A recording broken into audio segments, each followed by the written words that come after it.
Hi there and welcome back to my channel. This is Sean, the Honest Book Reviewer, with another book review. In this video we're discussing Hammers and Homicide, written by Paula Charles.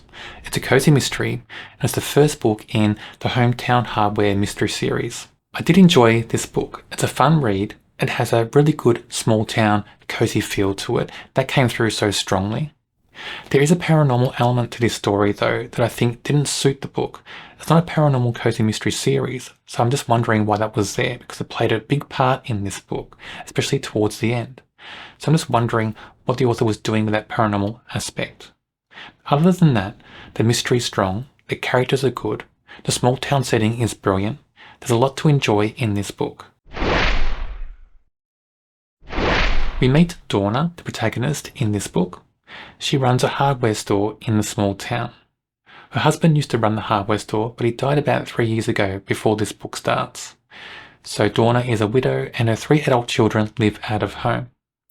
One of her children, April, has returned to this small town and now operates a furniture restoration or decorating company. Not really sure at this stage in the series, but the daughter, April, doesn't spend a lot of time working. In this book, she spends most of her time visiting her mother and helping her mother investigate the crimes.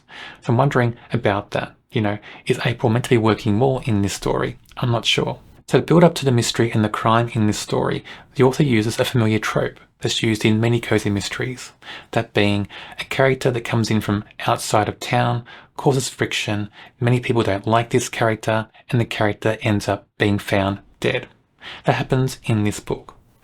This character has bought this old theatre in the town. This theatre was a bit run down, and he's bought this theatre and wants to turn it into a hotel. Some people aren't happy with that. Some people think he's a bit of a jerk. He seems to order people around in this small town. Then he winds up being found dead. And Donna, our protagonist, finds him in the bathroom of her hardware store. So immediately she's drawn into the mystery because of that. But there's a second reason she's drawn into the mystery. That is, one of her friends is accused of murder and arrested. So, Donna and her daughter April set out to prove their friend is not guilty. They start investigating this crime. And I will say there's a second crime in the book as well, but I won't give details on what that is. But one of the things that got me hooked into this mystery is that being this small town setting, if Donna proves this friend of hers is not guilty, then who is? Because there's not many people in this town. Is one of the people Donna knows in the town really guilty of the crimes? You have to read to find out. That's what drew me into this book. But let's talk about this book in general. So first off, the setting. The setting is described so well. I love small town settings for cozy mysteries. There's something about it. Just the people in the town feel different. Interactions feel different. Everything about a small town setting is just perfect, I think, for a cozy mystery. Just suits the genre so well. And the setting in this book is described very well, right down to the weather. There's different weather going on in this small town that just feels so natural to the whole setting and makes everything feel so real in this story. The mystery in this book is very strong. For a first book in a series and a debut book by an author, the mystery is very strong indeed. It feels real, plays out very well with the investigation. I enjoyed that whole investigation with the 2 main characters, Donna and her daughter April. I liked the way that played out. I liked the way it all played out with introducing other characters in the story as well.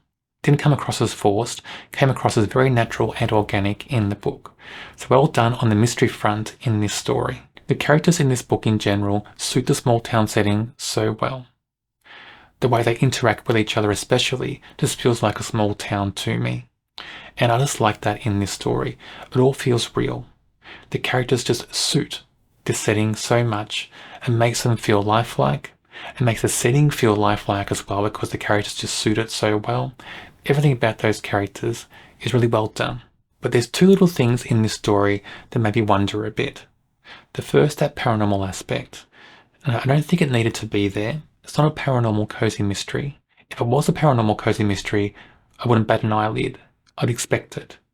But the way that played out in this story, I don't know, it just didn't feel natural to me. Especially at the end. Because at the end, that paranormal aspect has a big impact on the ending. So for me, it just felt more like a get out of jail free card for the author. So I don't know how that will play out in future books in this series. I will read future books in this series to see what happens, but that paranormal aspect is not the best for me in this book. The second thing is just the dialogue sometimes between characters felt a little bit stilted. I think that may change a bit, get more relaxed as the series goes on, but just feels a little bit stilted and jarring for me so far in this book. Donna, who's the protagonist, is a strong character. I think many readers will find this character very engaging. In a cozy mystery series like this, you need a strong character, a strong protagonist, and Donna is that. She does have some quirks, I think too many quirks so far. Maybe that will balance out as the series goes on, I'm not sure. But I think there's just too many of them. But as characters go, she's fun, she's vibrant, she's larger than life sometimes, she stands out a lot. And I like her interactions with many people in the town. She comes across as like a kind character sometimes. She can get feisty, but I think she's got a great complex character development. And I do like her history. And I just like everything about this character so far. So a good character. I'm waiting to see what happens with this character in future books. I'm wondering what would happen if we had a book in the series where she was a suspect, how that would play out. Because she's very fiery at certain parts in this story, just her character.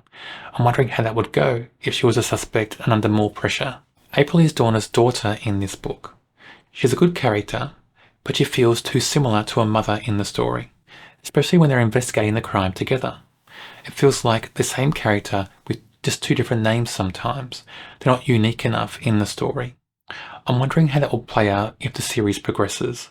I think April needs to find something in her personality that's more unique. I'm wondering if she will. So at the moment, a good character, but just too similar to her mother. JT is the detective on the police force who's investigating the crimes in this story. Look, I like what we see of him in the story, but I'm wondering if we get to see more of him outside of uniform sometimes as the series progresses. In some cozy mystery series, the author will make the police officer or detective seem a little bit stupid or slow. It's there for a purpose and makes the amateur sleuth, the protagonist, seem, clever and quick. It happens in this book a little bit. We don't get to see much of JT outside uniform. We see him a little bit outside uniform, but not enough for me to get a strong impression of his character. So I think in future books, I want to see more of JT outside of uniform. I think he's being set up to have some sort of relationship with April in the series as well. We'll see how that progresses. But at the moment, a good character. I need to see more outside his police activity to get a strong impression of what he's like in this whole series. As first books in a series go and a debut book by this author, it's a good book. The mystery's very strong, the characters are strong, the setting is amazing. I rate this a 3 out of 5. Just that paranormal aspect just, impacted my view of this book somewhat. It didn't need to be there in my view. This is not a paranormal cozy mystery series. It's a mystery series based on a hardware store in a small town. The paranormal aspect, I think, was used too strongly in this book, especially at the end. But anyway, as mysteries go, it's strong. It was clever. I enjoyed the read. It was a fun read, and I would read more in this series. On my channel, I review many cozy mysteries. If you enjoy cozy mysteries, check out my channel and subscribe. On the screen now is a link to a video for another book I'm sure you'll enjoy.